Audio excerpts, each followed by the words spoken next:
Bom, nós vamos falar sobre o Conselho de Cidadania. Deixa eu ver aqui.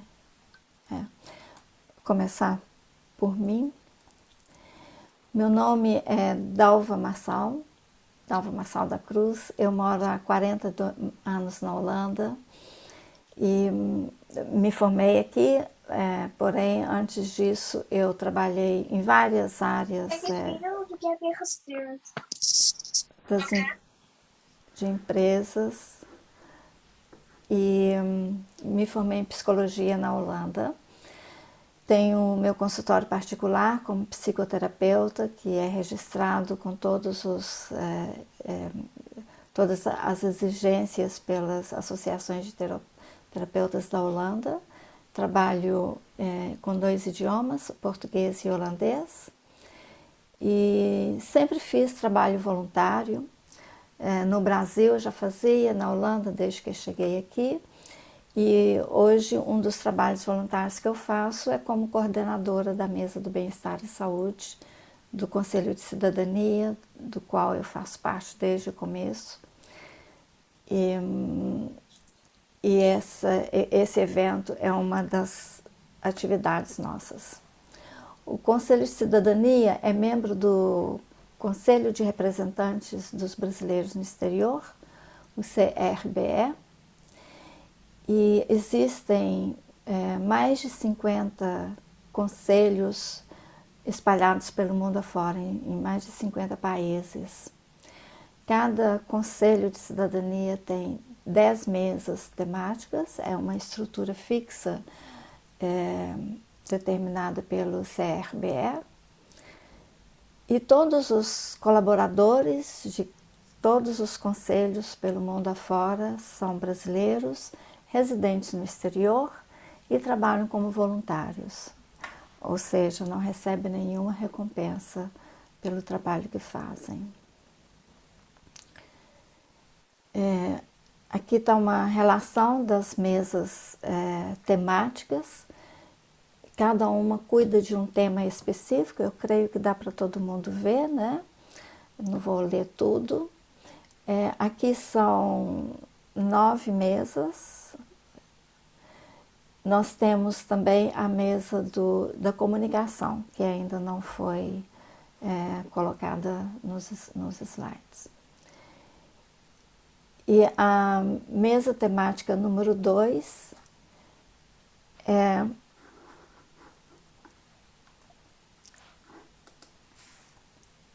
então, esse slide sempre está falhando aqui, eu não sei porquê. A mesa temática número 2 é a mesa do bem-estar e saúde, que tem como objetivo principal contribuir com o bem-estar e saúde física e mental do brasileiro no exterior, contribuindo também com a integração do brasileiro. E um outro objetivo é identificar os desafios que os brasileiros têm no exterior e tentar encontrar as soluções para esses desafios.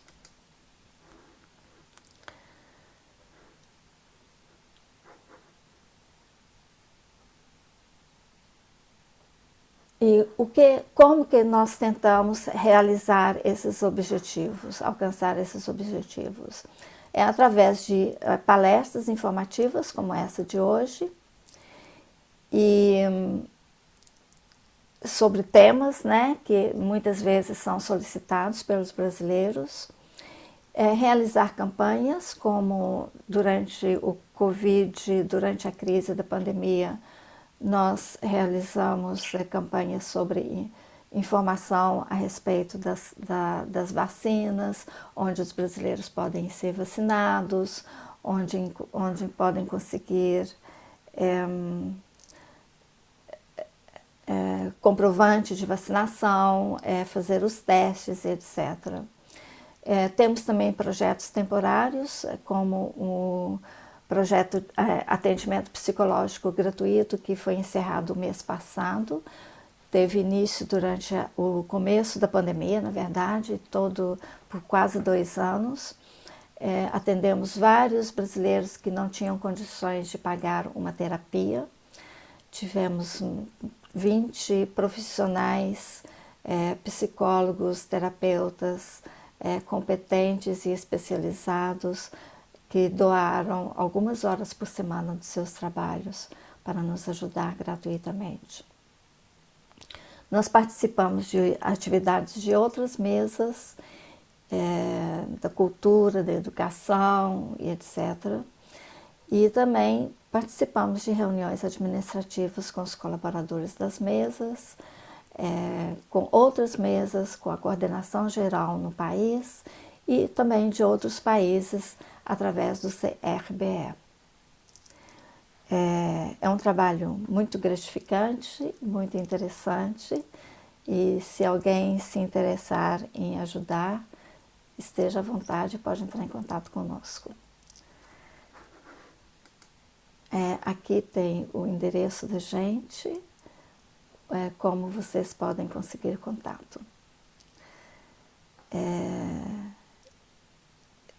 Pelo menos o e-mail, todo mundo que se inscreveu já recebeu o e-mail e pode mandar um e-mail para a gente e a gente pode responder qualquer pergunta e ajudar em qualquer coisa.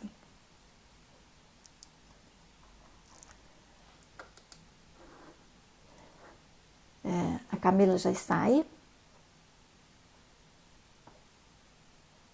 Daniele? Já tô. Já Tá? estou aqui. Camila, bem-vinda. Oi. Obrigada. Gente, então, a nossa convidada especial de hoje é a Camila. Camila é mãe, residente no Brasil, é formada em psicologia pela PUC de Minas Gerais desde 2005. Camila nasceu quando eu vim para a Holanda e ela formou quando eu comecei a estudar psicologia. E ela estudou com especialização em clínica existencial e mestrado em ciências da religião. Trabalha como professora de psicologia em 2 universidades em Minas Gerais e como psicoterapeuta e supervisora em sua clínica particular. Pesquisa e ministra cursos sobre saúde mental, depressão, prevenção ao suicídio, luto, sentido da vida, entre outros.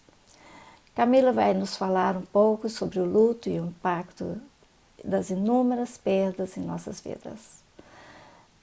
Aprenderemos sobre o que é e como identificar se estamos em luto e, o que mais importante, como enfrentar ou ajudar alguém que está vivenciando esse momento difícil.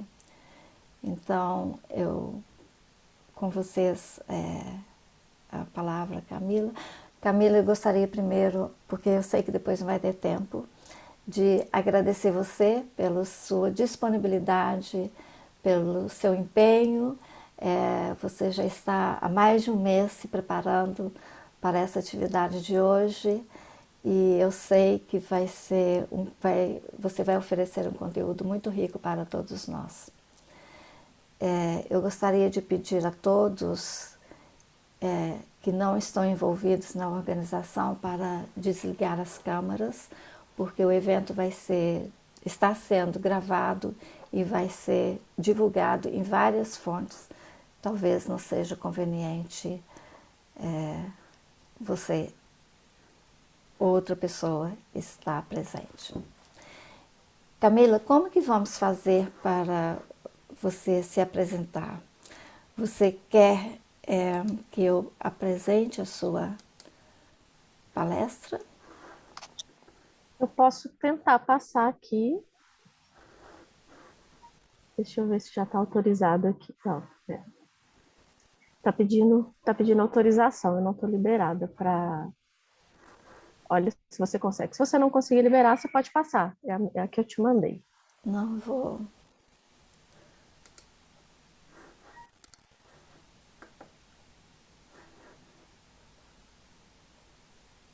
Ah, agora deu. Agora Agora sim. está liberado.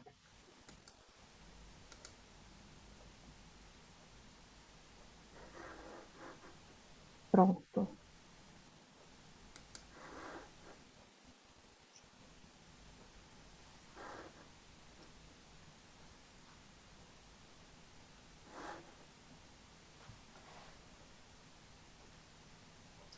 Posso começar? Já estou com a palavra? Pode. Ótimo. Daqui a pouco eu vou compartilhar. Antes eu queria agradecer primeiramente o convite.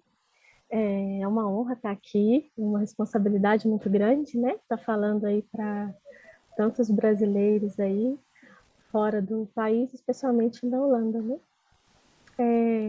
Então é uma responsabilidade, uma honra para mim que tenho essa proximidade com esse país e que vivo também, né, afetivamente esse contato aí, como disse a Dalva, desde que eu nasci. Vamos lá, a Dalva já me apresentou aí um pouquinho, vou compartilhar o slide, e aí eu vou me apresentar um pouquinho do tema. É uma coisa que é muito importante, já fico muito feliz quando me foi feito esse convite para falar de um tema que é tão importante, né? E aí quando a gente fala assim, a gente vai também pensar em como ajudar pessoas enlutadas. Quem é que não está enlutado, né? Quem é que não esteve enlutado? Quem é que não está enlutado no momento em que estamos vivendo, que é um momento pandêmico, né? Então todos aí em qualquer parte do mundo, de alguma maneira, está enlutado. E quem é que não está enlutado sendo estrangeiro nesse mundo, em certa medida? E a gente vai falar um pouquinho disso. Então, acho que até a escolha do tema é muito pertinente, muito importante. E esse é um tema, gente, que a gente gastaria horas, dias, né, para a gente falar dele, de tudo que se precisa falar sobre ele. Eu espero conseguir, pelo menos, abarcar alguns pontos importantes e que essa mensagem, que isso alcance aí as pessoas e que a partir desse encontro, a partir do que for falado aqui, que a gente possa buscar mais, né? Sem pretensão de esgotar o tema, ele é inesgotável, mas que possa ser uma porta, uma apresentação que a gente consiga sair daqui sabendo um pouquinho, sentindo um pouquinho mais sobre ele. Vou compartilhar aqui, então, para continuar a apresentação. Aí vocês me falam se vocês estão vendo. Estão vendo a tela? Só me sinalizem. Sim. Então, vamos lá. Se precisarem, só me chamar, tá, Dalva? Se precisar parar, se tiver alguma dúvida, se quiserem colocando as perguntas no chat para a gente ir respondendo. Eu acho que a melhor forma é que todos vão colocando as perguntas no chat para depois nós vamos selecionando e talvez resumindo as perguntas para você responder no final de uma forma mais sucinta e objetiva. Tá? Beleza, tranquilo. Então, eu vou passando os slides, vocês vão observar que eles são mais para nortear a minha fala e ficar uma apresentação mais leve, né? Vamos lá, então a gente vai falar hoje sobre perdas e luto e como lidar com essas diversas fases e facetas aí desse tema.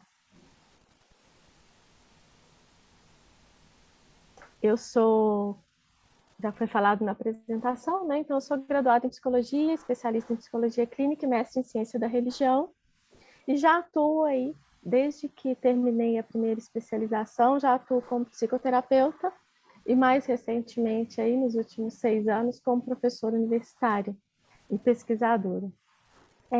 Sempre me interessei por temas relacionados à existência, à morte, à busca de sentido da vida. Isso também foi isso que me levou aí ao estudo sobre ciências da religião. Então, estudar sobre depressão, vida, sentido, religiões, né, que tem muito a ver com essa busca de sentido aí da vida, sempre foi algo que me tocou, desde sempre, isso muito antes de entrar para a universidade. E aí na universidade esse caminho foi se solidificando, eu fui compreendendo mais e vejo o quanto que é importante, né, profissionalmente falando, estar inteirando sobre esse tema. E já que a gente está aqui para falar de luto e perdas, eu acho que é interessante a gente situar também como é que a morte, né, me atravessa, como é que a morte encontrou aí a minha vida, né? E eu escolhi situar a morte na minha vida falando um pouquinho como é que a morte aparece antes de eu nascer, inclusive. E não faço isso por acaso, faço isso para provocar uma reflexão em todos vocês que estão assistindo. A morte está presente, e a morte está presente na maneira como as pessoas que vieram antes da gente também lidaram com a morte.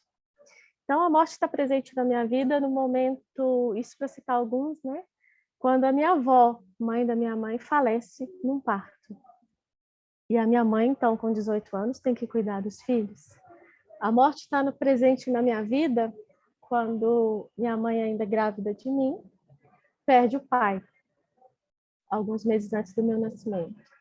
A morte está presente na minha vida quando a minha mãe, em momentos de Natal, sempre ficou muito sentida e não tão presente nesses momentos, porque sempre fazia memória da ausência da mãe, que faleceu no dia 19 de dezembro, há 50 anos. E é assim que a morte se faz presente, é assim que o luto se faz presente, de maneira indireta na minha vida.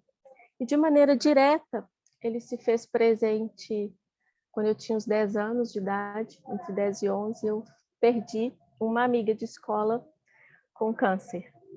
E essa foi a primeira vez que eu vivi a morte ali na sua concretude, vendo uma colega que brincava e estudava ali junto comigo morrer.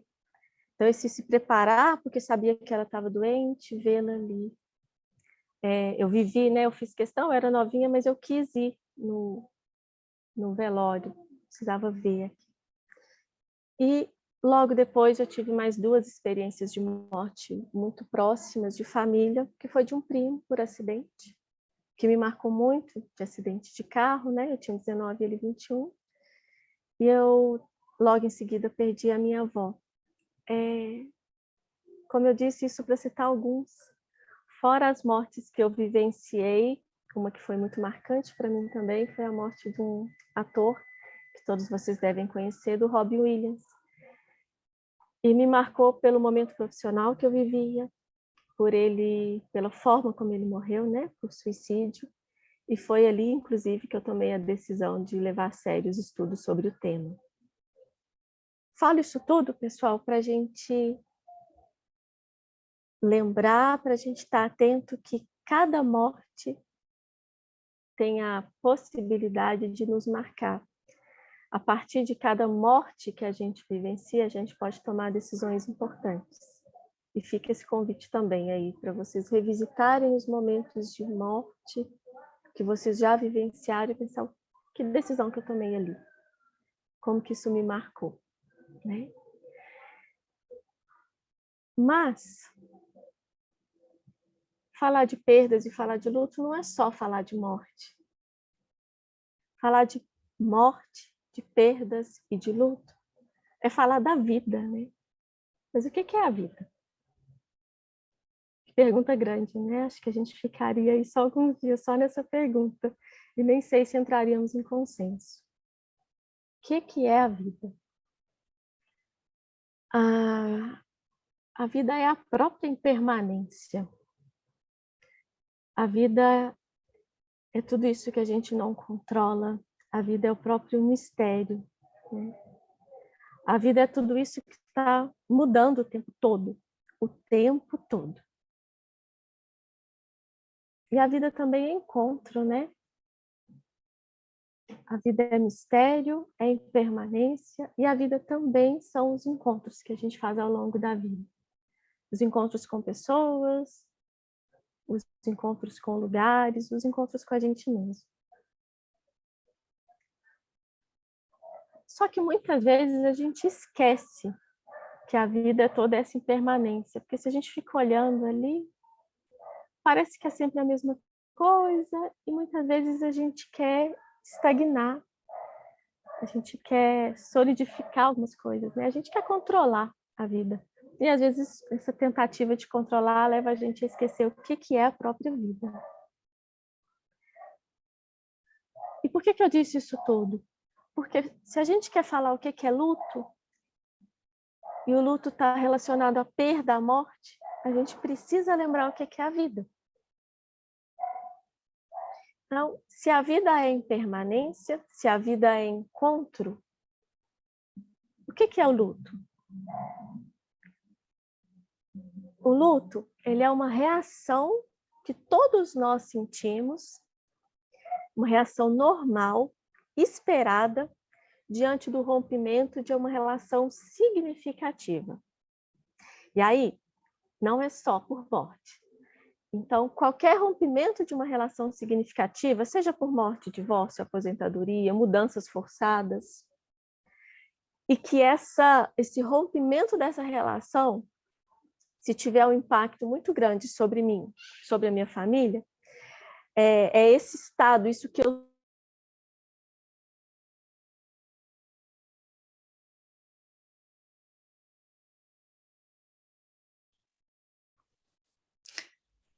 Tá me ouvindo? Camila, acho que... Desculpa, você pode voltar só um pouquinho? Posso. Ficou mudo, né? Eu não vi o que aconteceu aqui. Então, o que é o luto? O luto é essa reação normal. Até aí vocês tinham ouvido? Sim. Ótimo. Então, o luto é essa reação normal que todo ser humano, toda pessoa sente quando alguma coisa é rompida, quando alguma coisa é retirada. Só que não é qualquer coisa. Então, quer dizer que eu fico em luto se uma pessoa próxima morreu? Não necessariamente. O que é fundamental e a gente precisa lembrar? Que o luto é o que eu sinto quando algo significativo, quando algo que me estruturava foi retirado. Então, a gente precisa pensar em estrutura. Então, imagina ali as perninhas de uma cadeira, a gente precisa pensar no que nos estrutura. Se algum dos laços, se pessoas das nossas relações, se a maneira como eu me relaciono com o meu trabalho, se algo que era estruturante para mim é rompido, é retirado, eu entro em estado de luto. Então, qualquer rompimento de uma relação estruturante, significativa, deixa a gente em estado de luto.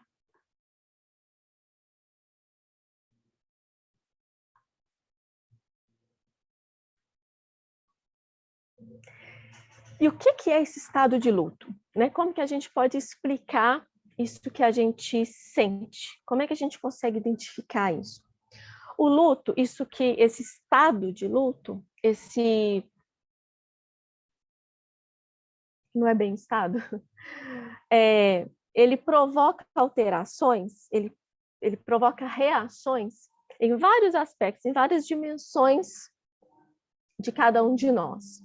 Então, ele vai ter reações. A gente está em estado de luto no nosso cérebro, nas nossas emoções, e também vai ter impacto nas nossas questões existenciais.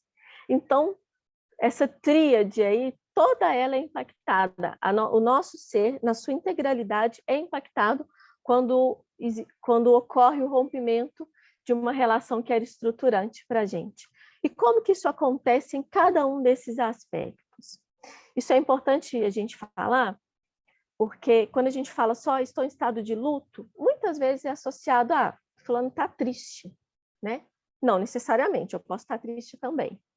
Mas não é só a tristeza, e nem tem que ter a tristeza para eu estar em estado de luto. Mas o estado de luto, ele pode provocar várias emoções. E quando eu falo que não tem uma regra do que eu sinto quando estou em estado de luto, é porque cada luto é único. E por que cada luto é único? Porque cada relação é única. Vamos dar um exemplo. Pode ser que alguém que perdeu uma mãe e tinha mais irmãos. Mesmo sendo a mesma mãe, cada filho sentiu essa perda de uma maneira diferente. Então, cada filho pode se perceber sentindo emoções diferentes. Então, isso não tem nada a ver com gostar menos ou mais, né? Mas isso tem a ver com a história da relação de cada uma, né, dessas pessoas com a pessoa que faleceu, e tem a ver também com o jeito de cada pessoa.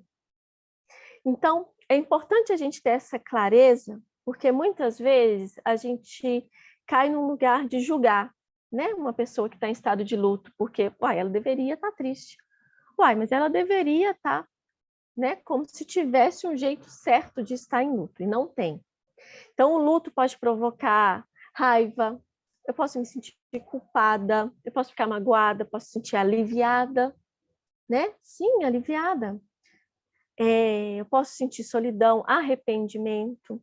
E aí, gente, daria uma aula para a gente pensar em cada uma dessas emoções que podem ser provocadas no luto. O que a gente precisa entender? Todas elas são legítimas. E a gente precisa aprender a acolher qualquer emoção que seja despertada se a gente estiver vivendo um luto, ou se a gente quiser ajudar alguém que está vivendo um luto, a gente ter essa clareza de que é legítimo qualquer emoção. Vamos acolher. Isso é o que acontece na gente no aspecto das nossas emoções. E agora, vamos pensar um pouquinho como é que o nosso cérebro reage quando ele está em estado de luto. O que é o luto para o nosso cérebro? Então, presta atenção. Lembra lá daquela imagem que eu coloquei do mar com as ondas? O que é o nosso cérebro? Como que ele trabalha? O nosso cérebro ele trabalha observando, recebendo informações, e ele vai entendendo como que o mundo se organiza. Então, se eu recebo algumas informações, olha, a Camila trabalha nesse lugar, né? Eu trabalho, vou ali para esse lugar todos os dias, me organizo através desse trabalho. Aí chega um determinado momento, eu sou despedida. O meu cérebro entra em choque. Ele já estava acostumado. Acordo, faço isso, ponho tal roupa, me organizo assim. Então, opa, tirou algo que era estruturante, já estava preparado. Imagina que morreu uma pessoa, né? Então, um familiar, alguém que estava na minha casa, ou um amigo muito próximo. E aí eu já me organizava com aquela pessoa, né? Ela fazia parte da minha vida afetiva. O meu cérebro também entra em choque. Eu já esperava por aquela pessoa. Eu já contava com aquela pessoa. Então, isso que acontece de algo que era estabelecido, que a nossa mente já esperava por acontecer, não acontecer mais, deixa o nosso cérebro, a gente fica, né, todo o nosso organismo, porque a gente não é separado dos órgãos, mas a gente fica em estado de estresse, em estado de vigília. O que é vigília? Será que vai acontecer alguma coisa? Né? Então a gente fica com medo. O medo é uma emoção e está totalmente relacionada aqui. Por quê? O que é a morte, gente? A morte é exatamente o incontrolável. Mesmo quando ela avisa, a gente não sabe exatamente, né? Mesmo quando está doente, mesmo quando está envelhecendo, a gente não sabe exatamente. E esse não saber deixa a gente, o nosso organismo, nesse estado de estresse, de vigília, de ameaça e perda. Peraí, então, nossa, pode acontecer a qualquer momento, com qualquer pessoa, comigo. Então, a gente fica nesse estado de alerta, né? E, ao mesmo tempo, nosso cérebro também fica buscando encontrar alguns momentos de alívio, que são os momentos de memória, os momentos de lembrança, ou os momentos até de tentar esquecer que isso aconteceu. É como se fosse um respiro, sabe? Para voltar para o estado normal, que é o estado de antes. Então, tentar encontrar, tentar ver, quando a gente fica, nossa, eu acho que eu vi fulano. Quando eu tento conversar com a pessoa que não está aqui mais. Isso tudo são recursos do nosso cérebro para tentar chegar nesse lugar que é conhecido, porque a morte é o próprio desconhecido, né? O estado de sonhos, né? Os sonhos, quando a gente entra em contato com as pessoas que já faleceram, pode ser um recurso do nosso cérebro para isso também. E essa oscilação. Então, observem que tem o estado de desespero, de vigília, né? De alerta e, ao mesmo tempo, de buscar alívio. É nessa oscilação que o nosso cérebro fica quando está em estado de luto. Além disso, além de tudo isso que provoca no nosso cérebro, nas nossas emoções, a gente, exatamente pelo aspecto imprevisível da morte e também pelo aspecto incontrolável, né, imprevisível, e é algo que a gente não escolhe, né? A gente vai morrer, as pessoas à nossa volta vão morrer. as coisas vão mudar, as pessoas, a gente vai perder algumas coisas. Isso faz parte, né? Pela própria característica que eu coloquei lá atrás, que vida é impermanência. E aí, nesses momentos de vivência de morte, essas questões que fazem parte da nossa vida em menor ou maior grau e menor ou maior intensidade, dependendo de cada pessoa, essas questões elas podem vir com mais intensidade, que é se perguntar, mas para que a gente vive? Nossa, mas para que existe a morte? Nossa, será que a morte é uma punição? Por quê? Para quê? O que vem depois? Como é que a pessoa vai estar? Será que eu vou encontrar com ela? Então, essas perguntas, né, que são essas grandes questões existenciais, elas também aparecem nesse momento de morte, nos momentos de morte, elas são muito latentes aí, quando a gente está vivenciando um luto. E aí uma grande pergunta, o luto é uma doença, então? Não, gente, o luto não é uma doença. Por todas essas explicações que eu disse, o luto é uma resposta normal para um estresse esperado na vida. Por que é um estresse esperado? Porque todos nós sabemos que a morte existe. A gente sabe, né? Senti-la é outra coisa. Mas a gente sabe que a morte existe. Mas exatamente por a morte ser algo que quebra isso que a gente está acostumado, quebra o que a gente espera, né? É um rompimento de vínculo, ela causa esse estresse no nosso organismo. Então, é uma resposta normal. Sentir tudo que a gente sente quando está em estado de luto faz parte. Não tem nada de errado nisso. Nada. O que tem de errado, gente? É a gente querer impedir que isso aconteça. Isso tem muita coisa errada. E aí, nesse tentar impedir o que é impossível de se impedir, né? Já que a gente acabei de explicar que é uma reação do nosso organismo, não é uma escolha, é uma reação do nosso organismo. Então, tentar impedir isso pode levar a um luto comprometido, a um luto mais complicado, né? Que aí leva a um adoecimento. Então, o luto é normal, faz parte da vida, o sofrimento diante da morte de alguém, a dor diante da morte de alguém, mas ele pode se tornar complicado se não for vivenciado, se não for sentido e acolhido plenamente pela pessoa.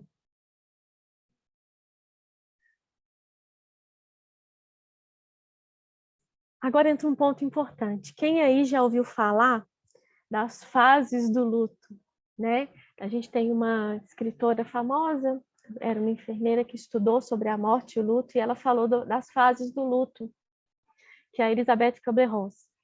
Então ela fez esses estudos já tem há mais tempo, e a gente já caminhou, já avançamos um pouco aí sobre essa temática, e a gente já entende hoje não o luto como fases.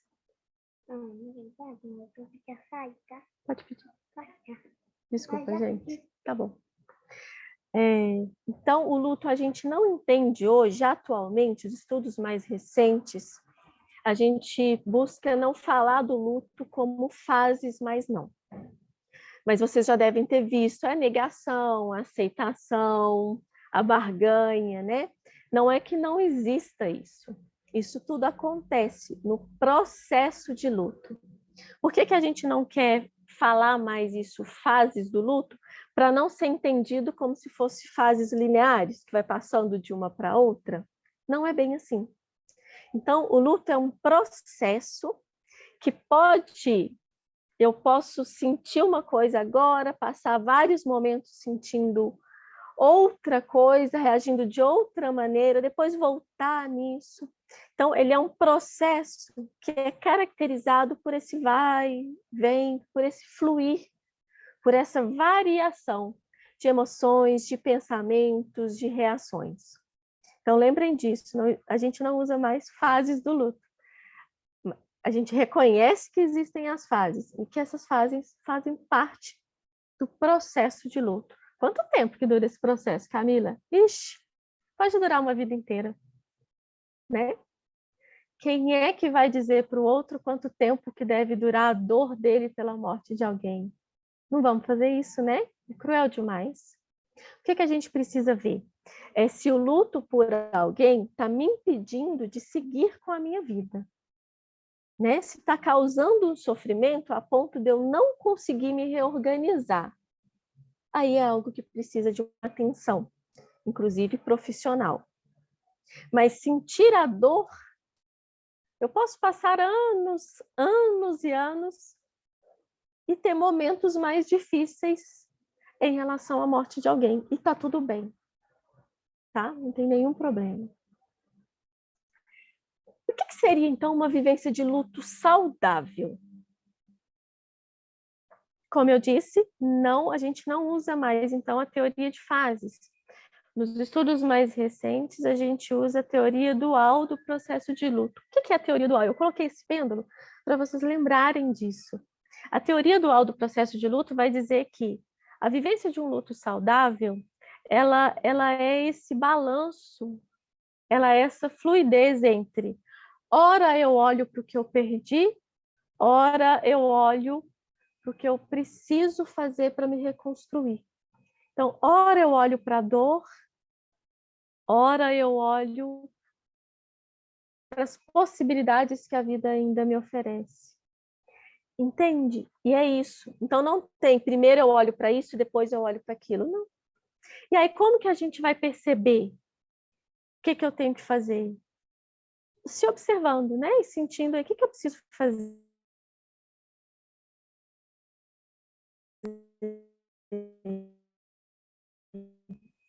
O que a gente tem que lembrar? Vai ser, vou passar por uma fase orientando, só sentindo uma coisa e depois outra. Não é.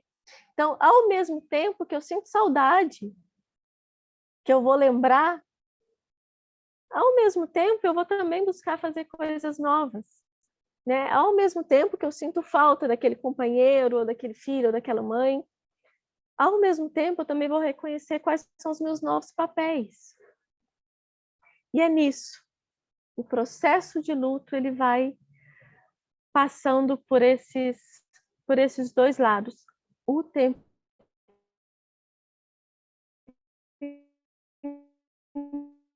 inteiro. Às vezes, se negando um pouco a reconstruir, me deixa quieta aqui, né? Preciso olhar para isso um pouquinho mais. E às vezes fica um tempo maior ali me reconstruindo, já me adaptando, e tá tudo bem, né? Então lembrem, o tempo, como o luto é algo singular, aí vai depender de cada um, de cada relação. Mas é importante que esse pêndulo permaneça, porque é vida. Eu estou sentindo a morte de alguém, mas por eu ainda estar viva, é esperado esse oscilar, né? O que influencia na maneira de uma pessoa viver um luto? Né? O que pode fazer diferença aí? Por que as pessoas não vivem o luto todo mundo de maneira igual? Por que não dá para estabelecer uma regrinha? O luto é assim, assim, assim. Porque existem algumas coisas que vão influenciar. Uma das coisas, a personalidade da pessoa enlutada. Então, tem uma pessoa que é mais extrovertida, tem o que é mais introvertido, tem aquele que é mais pragmático, tem aquele que é mais reflexivo. Isso tudo vai influenciar na maneira como a pessoa vai vivenciar aquela perda. O tipo de relação que foi estabelecido, né? E o tipo de relação, às vezes era uma relação pesada que eu tinha com alguém, né? Isso vai impactar na maneira como eu estou sentindo a ausência dessa pessoa. Às vezes era uma relação leve, era alguém que me apoiava. E aí entende? Então, a relação que eu estabelecia com a pessoa que morreu vai influenciar, né? Na maneira como eu estou vivenciando o luto. Tipo de apego. Existe aí são teorias da psicologia que vão dizer que cada um de nós tem uma maneira de se afeiçoar, de se apegar, né? As pessoas, de se relacionar. O tipo de apego que cada um de nós tem também vai influenciar na maneira como a gente sente a morte, o rompimento, né?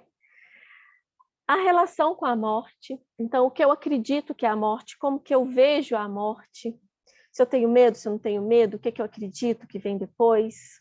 Isso tudo vai influenciar na maneira como eu também estou sentindo, vivenciando esse luto, a perda dessa pessoa. As crenças pessoais, né? E aí crenças pessoais de todo tipo, tanto religiosas, quanto os valores, o que eu devia ter feito, né? Aí podem surgir os arrependimentos, a minha postura, culpa, né? Gratidão, e aí vão aparecer tudo que eu acredito sobre a vida, também vai influenciar na maneira como eu vivencio esse luto.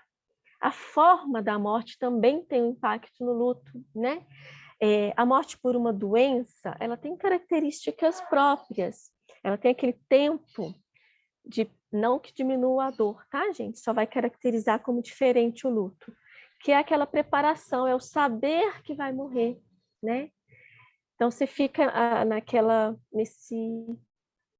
nesse tempo que pode ser curto ou pode ser longo, mas você fica com a morte mais ali na beira.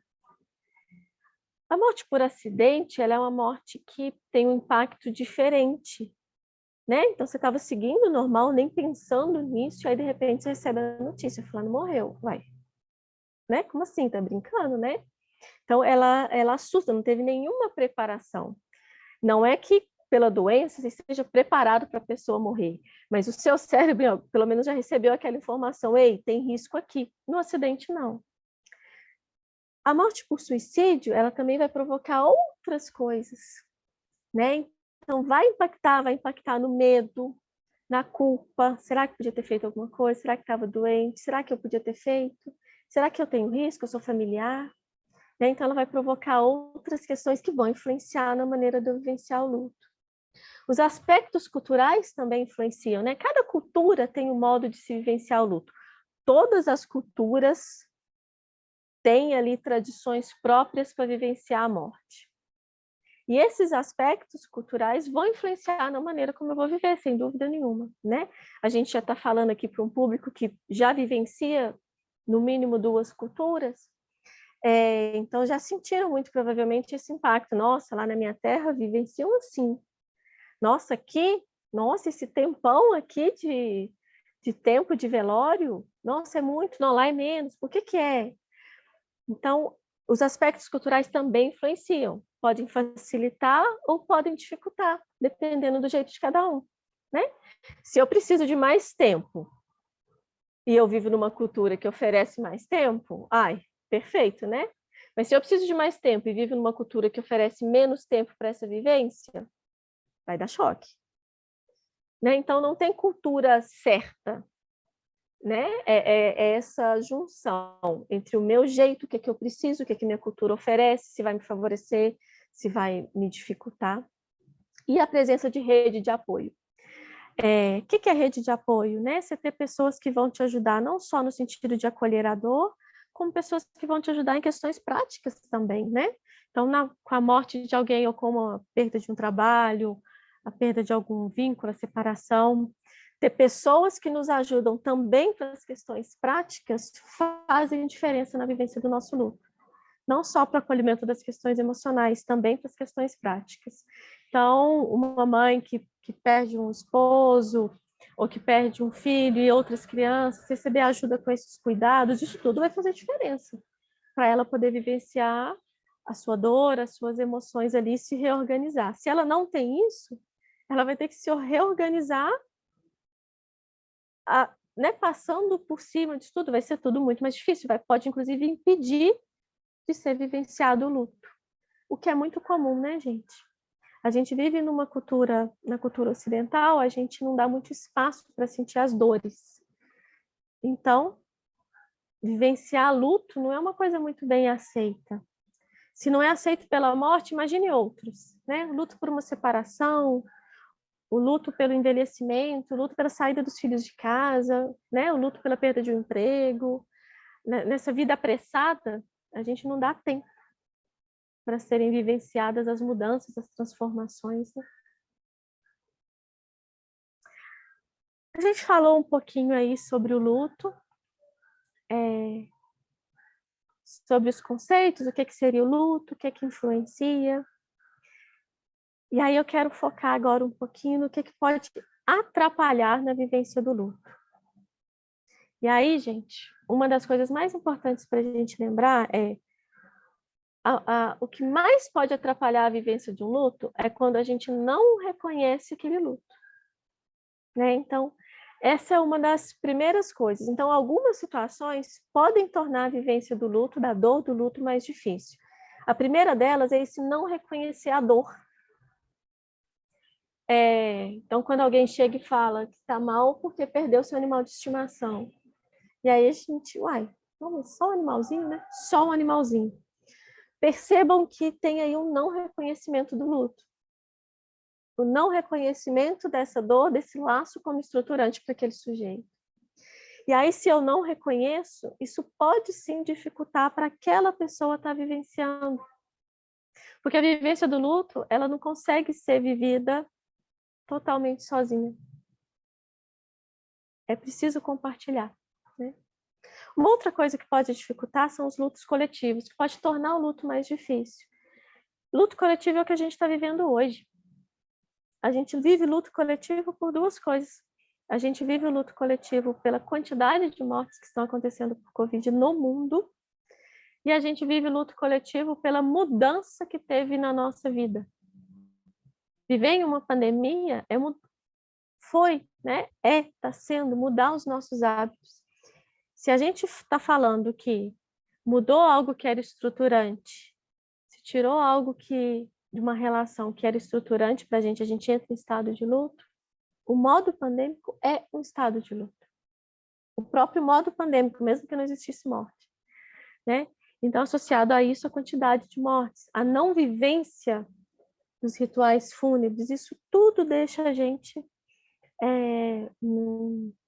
torna mais difícil a vivência do luto. E aí, né, já disse, essa impossibilidade da vivência dos ritos e de ter companhia. Isso acontece nos tempos pandêmicos e pode acontecer por outros motivos, como, por exemplo, quando a gente não está na nossa terra natal, né? E aí você não tem como compartilhar, você pode perder alguém que está lá no seu país, e como é que você vai? Como é que você se faz presente?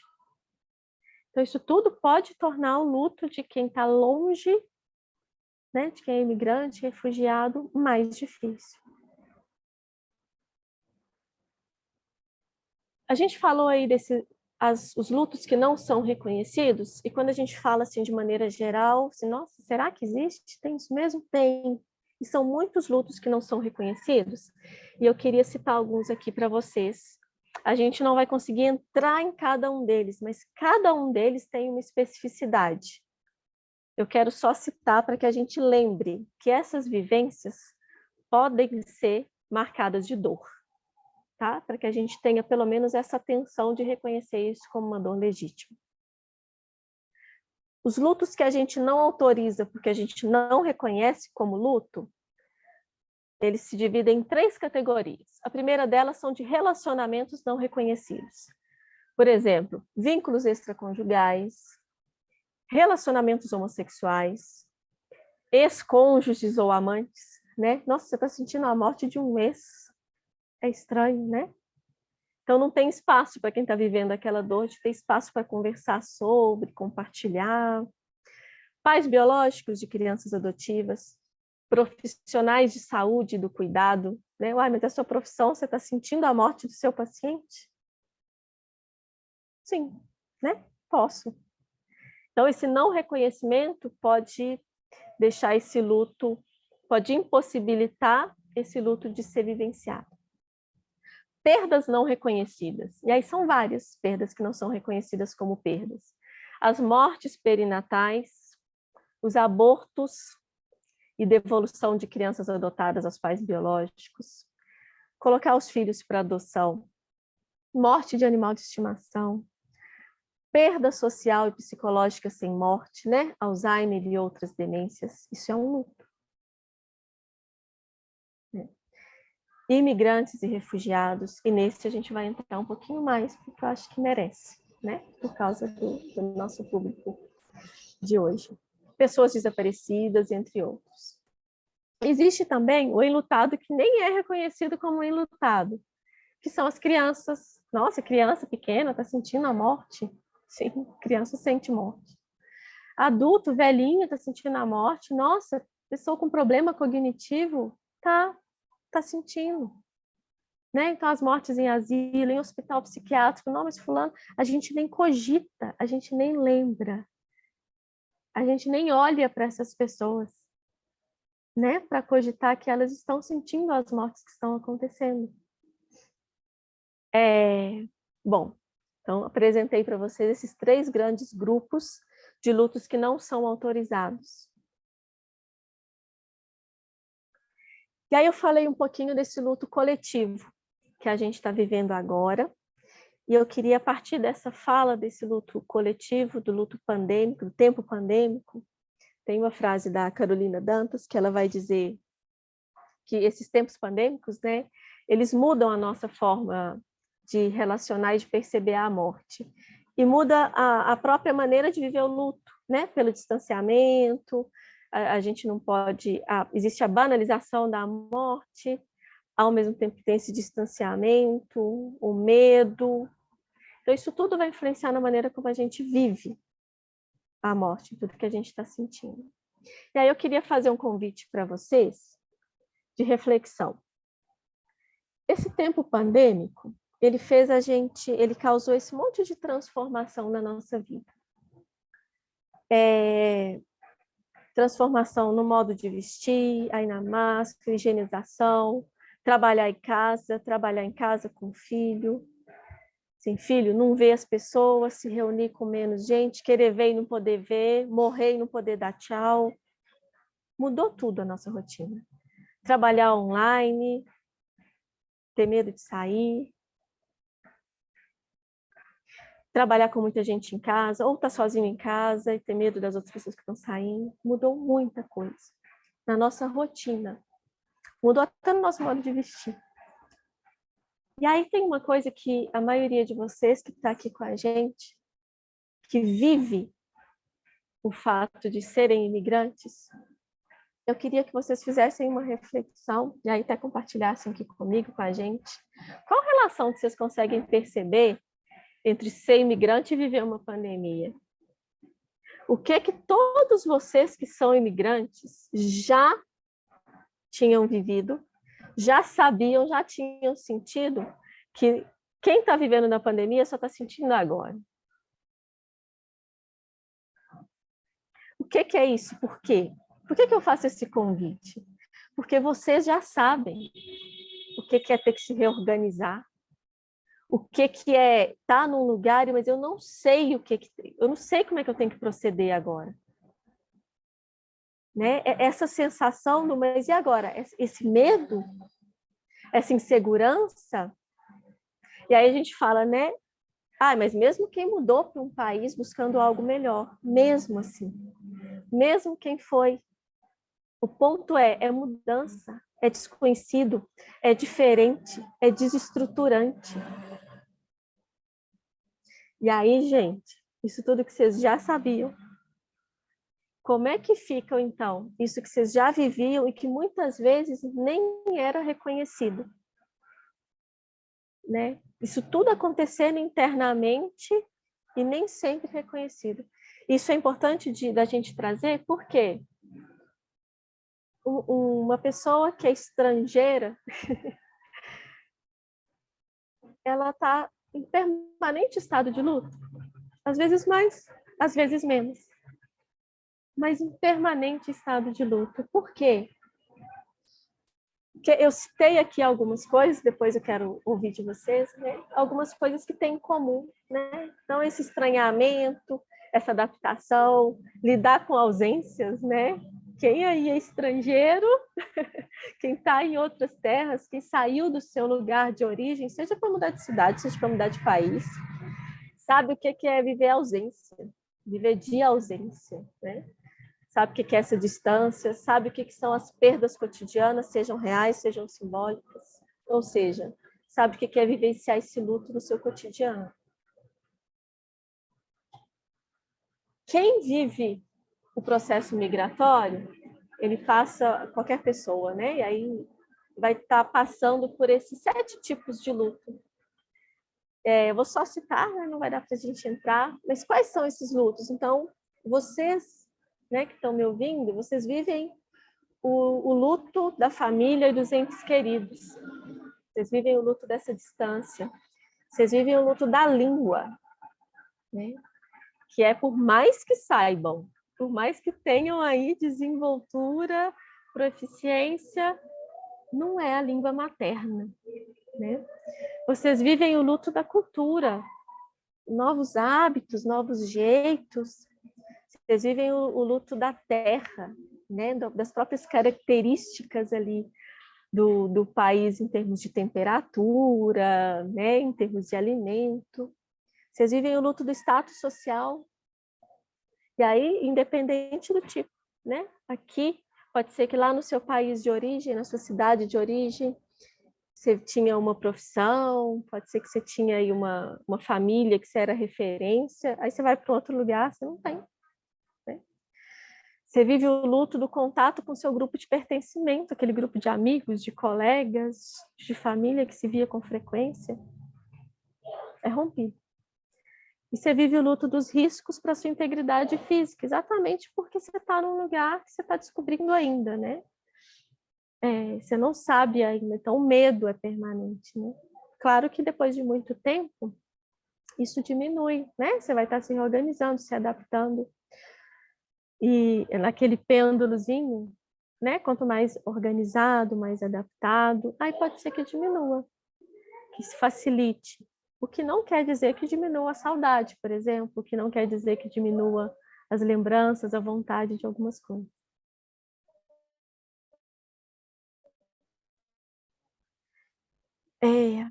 Então, nenhuma experiência migratória é simples e todas elas são carregadas de lutos. Falo isso com muito carinho, porque muitas vezes a gente está mudando de lugar e está feliz pela mudança. Outras vezes a gente está mudando com um certo pesar, mas tem que mudar, né? E muitas vezes a gente não tem nem tempo, nem para acolher tudo isso que está se reorganizando internamente, porque é cheio de perdas esse processo. Então, falo isso com muito carinho para vocês que estão me ouvindo, para vocês se acolherem, para pararem para olhar para isso que vocês vivenciam com esse carinho, né? Existem 3 tipos de elaboração do luto no processo migratório, e aí eles vão depender de várias coisas. Tem o luto mais simples, o luto complicado e o luto extremo. E aí o luto simples é esse que pode ser elaborado, né, que você consegue, você tem condições, que você está indo para outro país porque você quer, que você é bem acolhido, que você é apresentado aos novos costumes, que você tem aí ferramentas internas para lidar com essas mudanças. Aí o luto acontece, mas ele acontece de maneira saudável, né? Existe o luto um pouco mais complicado, quando existe dificuldade de elaborar essa mudança, ou quando você não queria tanto, ou quando você queria, mas também não é necessariamente bem recebido, quando você tem que ir, mas não, às vezes é para acompanhar alguém, às vezes é por uma questão de saúde, isso tudo pode impactar para o luto ser um pouquinho mais complicado, né? Existem lugares que a gente vai que não nos recebe tão bem, isso vai dificultar no nosso processo de adaptação, consequentemente no nosso luto. Existem também situações de luto extremo que a gente não consegue elaborar, né? Então, existem situações de mudança de país, de cidade, de estado, em que eu não consigo me readaptar, em que às vezes, por mais que seja bom, né? Muitas vezes, em vários aspectos, eu não consigo. E aí é o que a gente chama de luto extremo, e aí precisa de uma intervenção, né? De um outro tipo de ajuda para elaborar essa experiência. O processo de sair da sua terra, ele é um processo de desenraizamento, né?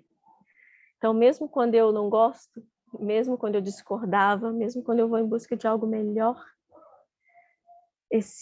o que eu sinto é esse perder as raízes. Sabe quando a gente tem problemas com a família e a gente quer sair daquele ambiente, a gente quer superar, mas ao mesmo tempo ali é familiar, ali é conhecido. Então, às vezes, para romper, né? Então fica um pouco essa sensação de sempre estar te acompanhando, de ter perdido as raízes.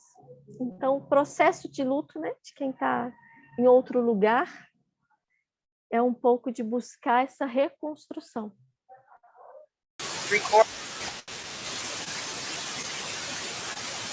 Oi, estão me ouvindo?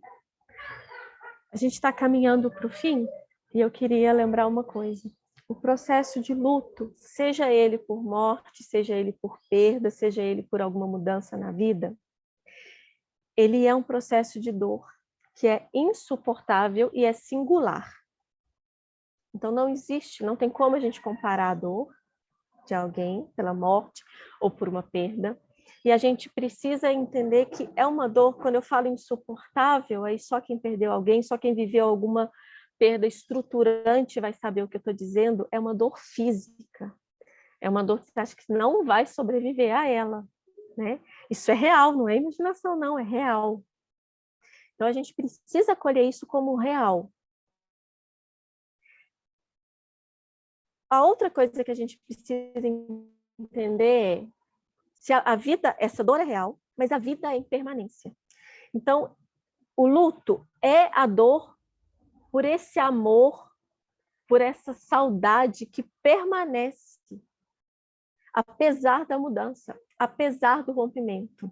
Então, às vezes, inclusive, eu sinto uma dor por uma relação que terminou. Então, eu sinto uma dor por um pai, a saudade, isso que me desorganizou em relação ao país, que eu quis sair de lá, mas eu estou sentindo isso tudo. Né? Então, não tenta buscar coerência, não, gente. O luto não tem coerência. Ele tem dor, porque vida não é coerente, né? A vida é isso, esse tantão aí de emoção. Então, a vida é impermanência e o luto é essa dor que surge pelo amor que permanece, apesar das mudanças que aconteceram. O que é que pode ajudar na vivência do luto? Qualquer vivência que seja. O que pode ajudar é o cuidado. O que pode ajudar é a gente ter esse olhar atento para cuidar de tudo isso que desperta no nosso organismo quando alguma coisa muda na nossa vida. Porque a gente sabe que a vida é impermanência. Mas a gente, querendo ou não, busca o que é igual, o que vai permanecer. Então é difícil para a gente lidar com essas mudanças, com esses rompimentos. Então a gente precisa de cuidado. O que vai ajudar no processo de luto é amor, tempo, cuidado, silêncio. E eu coloquei em destaque, se permitir sentir. O que vai ajudar no processo de luto é lembrar. Lembram do pêndulo, gente?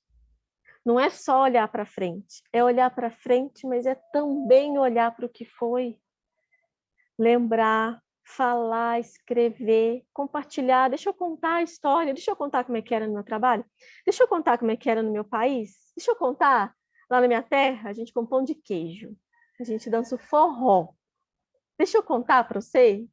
Ah, mas você está querendo voltar para o seu país? Não, mas deixa eu contar como é que a gente fala lá em Minas, a gente fala uai. Deixa eu te contar. E tá tudo bem, entende? Acolher isso. Ressignificar, sabe? Olhar para essa história, olhar para o que perdeu, mas trazer de novo. Isso é saudável. Isso é importante para aquele pêndulo. Né? Isso ajuda a gente, inclusive, a seguir em frente. Queria também dar uma palavrinha sobre a importância dos rituais e da vivência do luto compartilhada. Cada cultura vai ter o seu ritual, mas todas vão ter rituais. E a gente perdeu isso um pouco com a pandemia, por causa das restrições, né, de contaminação, de contato. Mas a gente perdeu os rituais que a gente estava acostumado.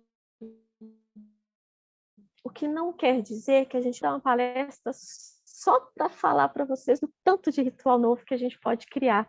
Né? Eu tenho uma aula só sobre isso. Mas a gente pode, nós somos seres humanos, a gente consegue criar coisas novas. Então, lembrem disso. Não é porque não dá para eu fazer o velório como eu tinha o costume de fazer, não é porque não dá para eu dar o abraço ou a visita que não dá para eu fazer algo. Então, vamos ser criativos dentro desse contexto, dentro dessa relação específica aqui que eu tenho com essa pessoa que eu quero mostrar o meu carinho. O que eu posso fazer? Como que eu posso me fazer presente, né? É possível. Você, na sua vivência individual, você também pode fazer os seus rituais de anotar, de guardar um objeto, de escrever carta, escrever um diário, né? De fazer um muralzinho. E aí são infinitas possibilidades. Então, eu queria trazer então, a importância dos rituais, que eles ajudam a gente simbolicamente a entender esses ciclos da vida. Ajuda a gente nesse despedir, nesse receber o carinho do outro, né? E a vivência do luto, ela precisa ser compartilhada. Por quê? Lembre, é uma dor insuportável. Compartilhar, receber ajuda, receber o carinho, poder falar, ajuda a gente nesse processo. Então, se você quer ajudar alguém que está em luto, seja essa pessoa que pode ser uma companhia silenciosa para o outro falar, mas permita que o outro fale, reconheça a dor dele, não diminua a dor dele, né, dela. E se você é uma pessoa que está em luto, não subestime o valor, né, e a importância de chamar alguém. Mas posso te contar uma coisa? Fica aqui comigo, mas fica quietinho. Eu quero ficar em silêncio, mas eu quero ficar acompanhada. Né? Receba o carinho. Porque isso também ajuda a gente nesse processo de ir naquele pêndulo ali. Nada vai fazer diminuir a dor do luto. Faço questão de finalizar com essa frase. Mas a companhia de alguém não é qualquer pessoa. A companhia de alguém que nos ajuda a sentir essa dor, que permite que a gente sinta sem julgar, pode tornar essa dor suportável. E é com essa frase que eu agradeço vocês e que me coloco à disposição aí para a gente conversar um pouquinho. Muito obrigada. Eu deixo aqui os meus contatos, né? Se alguém quiser, precisar mandar mensagem, estou no Instagram, para vocês. Espero que tenha contribuído aí um pouquinho. Eu vou parar a apresentação para a gente conversar. Foi em tempo, gente? Foi no tempo adequado, Dalva? Estava aqui de olho. Foi sim, Camila. Ótimo. Muito obrigada pela apresentação. A minha voz não está muito boa, mas foi muito bom ouvir sua voz.